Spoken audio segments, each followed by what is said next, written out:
In today's video, I'm going to teach you how to join a Zoom meeting with ease and confidence. Whether you're joining a meeting for work, school, or just catching up with friends, following these steps will help you get connected without any hassle. First, let's navigate to the Zoom website.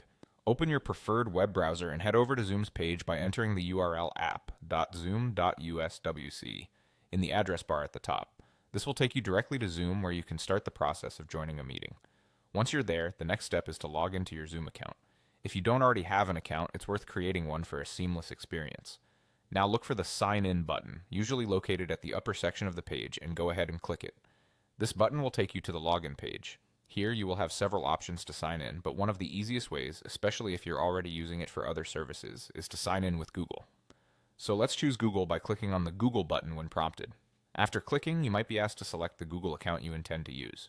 If you have multiple accounts, make sure to choose the correct one that is associated with Zoom. A simple click will get you signed in. Once you're successfully logged in, you'll arrive at the main page. Look for the button that says Join on the Zoom homepage. This is your gateway into a meeting. Click this button and you will be prompted to enter a meeting ID. This is a unique identifier for each Zoom meeting, usually provided to you in an email or by invitation.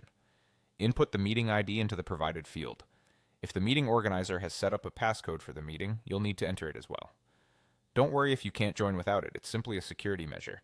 Once you've inputted both the meeting ID and, if needed, the passcode, you're just one step away from joining the meeting. Simply click on the Join button. This action will initiate a sequence to connect you to the meeting. Depending on how the meeting is set up, you might need to wait for the host to let you in, or you might join the meeting room directly. And there you have it. You're now in the meeting, ready to participate. Remember, keeping your app updated and ensuring you have a steady internet connection will enhance your Zoom experience overall. We hope this guide helps you join meetings smoothly in the future. Thanks for watching and enjoy your Zoom meeting.